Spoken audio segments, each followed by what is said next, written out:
A slew of other titles that are coming out from Arrow, Scream Factory. Thought we could run through a couple of those. First one, Arrow doing their Arrow thing, putting 12 Monkeys out in 4K. Same old package, same exact thing, just that new 4K disc. Dude, comment sections have to be lit up with people complaining about this. And this is coming out in April. April 26th is this 12 Monkeys. And it's the same thing. They're just putting that HDR sticker right on it. It's getting the exact same features as before. First pressing, just like the first time, gets a collector's booklet. It's coming back out. I'm assuming you're not going to be upgrading, and I can't see why you would at this point. Well, plus Bruce Willis doesn't play a cop in it.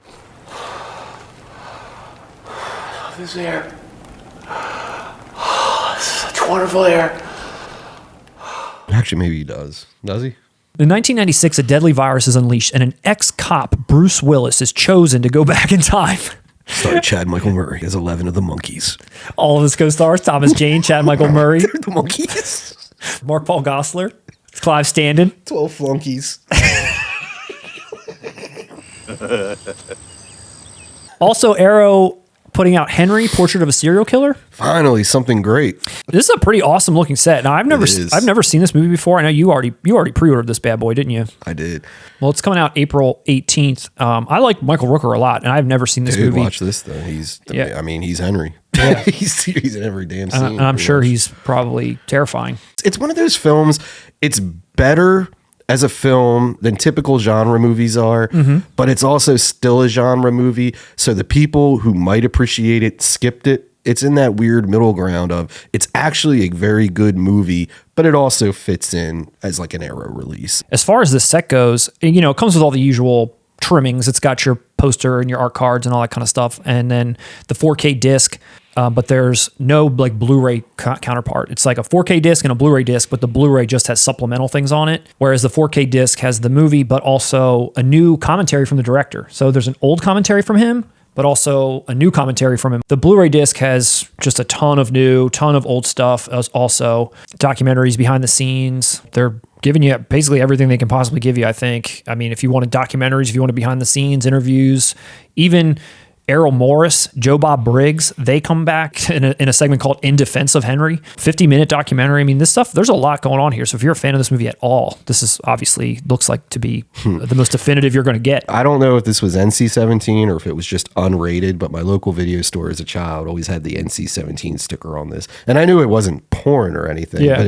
it's like, oh, a serial killer and it's NC. I got to watch this shit. Even though it's been refused an R rating by the ratings board, it refuses to disappear. This film deserves to be seen. This must be the only civilized country on earth that doesn't believe there's such a thing as an adults-only movie, a movie that is unsuitable for people under 17. And how far do they take the violence and the gore? Is it like that to that honestly, extreme? To me, it's not. I've seen worse, but and especially, what is this, 89 or something, Yeah. I want to say.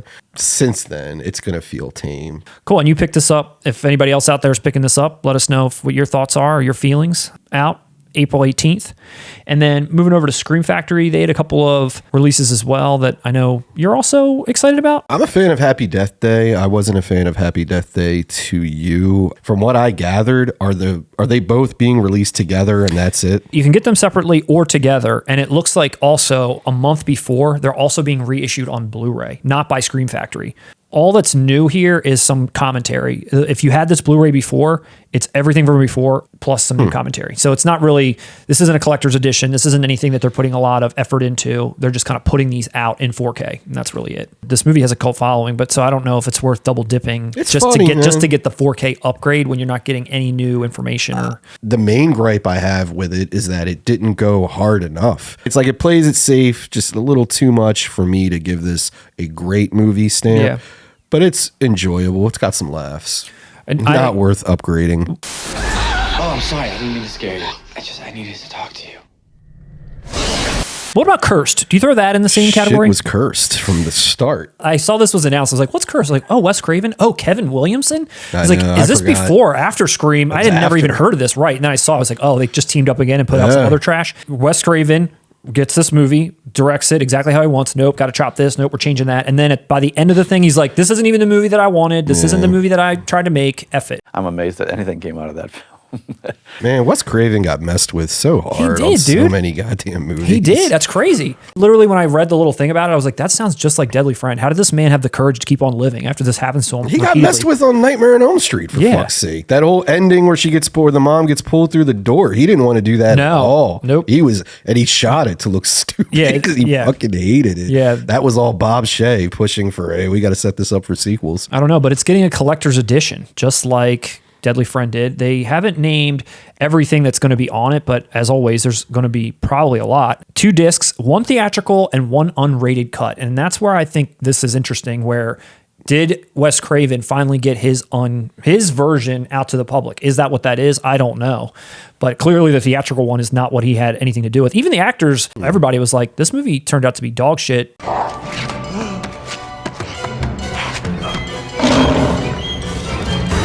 They changed everything that I made. They didn't use a lot of what I made. But the film has a single card opening credit that says Rick Baker on it. I don't want credit for this film. It's not my film. This isn't my work anymore. So, I mean, I found that frustrating. Hopefully Wes Craven will get, I don't know, maybe his song sung here. I know, rest in peace, but maybe this movie is going to see the light of day the way that he could have only wished it had when he was still alive.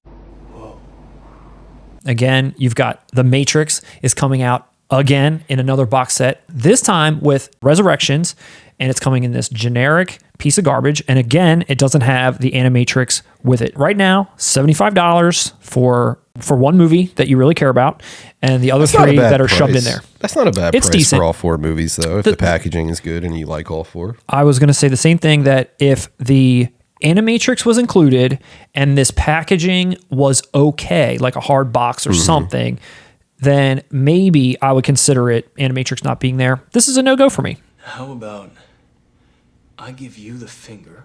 Dream a Little Dream, the only 2 Coreys movie I haven't seen. I've never seen any 2 Coreys. Never seen any. You saw Lost Boys. I don't consider that. You don't consider that? 2 Corey movie. License to Drive. What's the other one I'm missing? Dream a Little Dream. And What's the one with Heather Graham? Is that License to Drive? I think so. I know And she there's was Lucas, in one but of them. Corey Feldman's not in that. I've seen Lucas. I like Lucas, but Feldman's not in that. Yeah.